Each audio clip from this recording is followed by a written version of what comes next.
Salut à tous, c'est Ludo du Technicien du Sport à Josier. Alors aujourd'hui, en ce temps automnal où il a plu bien toute la matinée, c'est le temps idéal pour faire un peu de lessive. Et aujourd'hui, on va surtout parler de l'imperméabilisation des chaussures ou la réimperméabilisation des chaussures. Donc deux possibilités. Soit vous avez déjà une chaussure membranée, Gore-Tex ou autre, sur laquelle il va falloir remettre un petit peu de réimperméabilisant. Idéalement 1 à 2 fois dans l'année selon votre utilisation. Ça peut être plus si vous l'utilisez beaucoup et que vous avez pris beaucoup d'eau. Mais vous pouvez aussi imperméabiliser ou des textiles ou des chaussures qui ne sont pas imperméabilisé à la base, comme on va faire aujourd'hui avec la Millet High Cup que je vous ai déjà présenté dans notre première vidéo, donc qui est du mesh quasiment tout le temps. Et l'objectif c'est de, juste là comme c'est l'automne, que c'est un peu humide, que moi je les utilise tous les jours, je vais mettre un petit peu d'imperméabilisant, ce qui va me permettre de pouvoir marcher dans les prés sans avoir les pieds trempés. Alors attention, ça n'a pas les mêmes caractéristiques qu'une membrane, hein. Une membrane sera toujours bien plus efficace, notamment sur la partie isolation à l'air, donc qui va amener un peu de confort en termes de chaleur. Et qui va garder l'imperméabilisant de manière plus longue. Là, vu que c'est que du mesh, ça va partir assez vite. Il va falloir le faire plus souvent. Donc là, on ne le fait pas que 2 à 3 fois par an. Moi qui utilise ces chaussures tous les jours, c'est minimum 1 fois par semaine si je veux que ça tienne un peu le choc. Voilà, donc après c'est pas l'objectif de ce type de chaussures, hein. C'est comme juste là c'est un peu humide, j'en remets un petit peu. Donc comment ça fonctionne? Plusieurs possibilités. La première c'est le spray, c'est celle que je vais vous présenter aujourd'hui. La deuxième, c'est dans la machine. Donc je rappelle que les chaussures, c'est pas idéal de les mettre dans la machine à laver comme les sacs à dos. Par contre, pour les produits textiles, je ferai une vidéo spéciale avec ce genre de produits. Et il y en a pour chaque textile technique que vous avez, les doudounes, les vestes Gore-Tex ou membranées. Voilà, tout ce type de textile. Là, on va uniquement faire les chaussures. Donc pour les chaussures, si vous les lavez en machine, vous pouvez mettre ce produit là, donc référez-vous à la partie que je ferai sur la machine à laver. Idéalement, comme je vous l'ai dit, on les met pas en machine, donc le mieux c'est quand même d'utiliser ça. Alors, moi je travaille avec NST, qui est une société française qui est basée en Haute-Savoie, Savoie ou Haute-Savoie, enfin bon, dans le nord, tout là-haut, il n'y a pas trop de soleil comme aujourd'hui. Non, je déconne.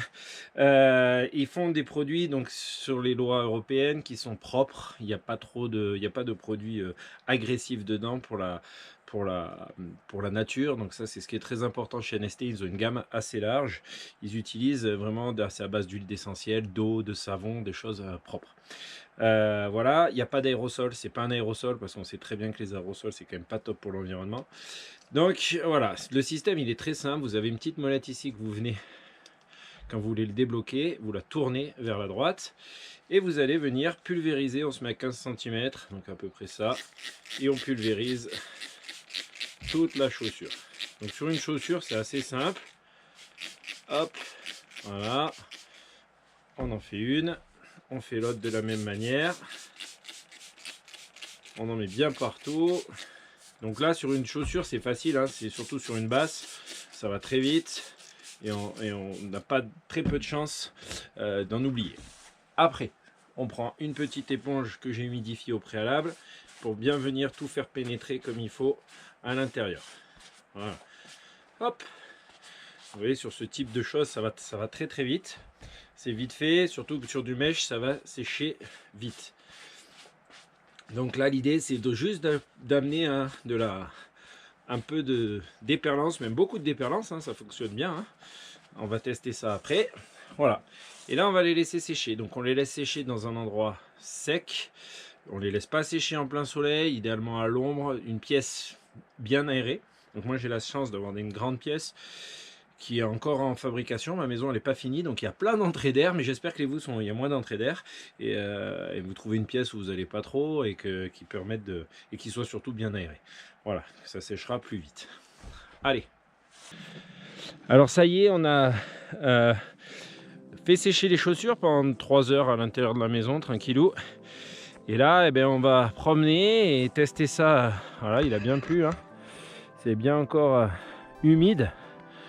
Donc on va aller tester ça dans l'air mouillé. On va marcher tranquillou dans l'air mouillé pour aller voir ce que ça donne. Donc, je vais bien racler, bien voir, histoire de bien imbiber, en sachant que c'est des chaussures qui, en temps réel, prennent quand même l'eau assez vite.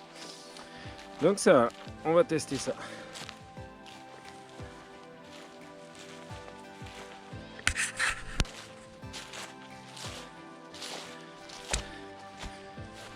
On va aller dans des herbes un peu plus grandes après. Mais ça nous donne déjà une idée si on marche dans la rosée. Pour le moment, je suis toujours au sec. Alors que le pantalon va être mouillé avant les chaussures, je crois. Voilà, je règle bien exprès. Hop.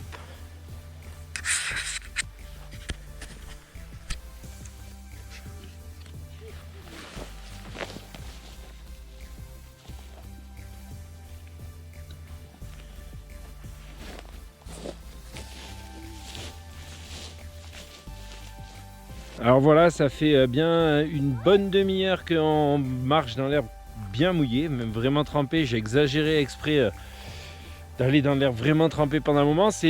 Voilà, si vous voulez une chaussure qui soit vraiment déperlante, très très déperlante, utilisez une membrane, hein, ce sera toujours mieux.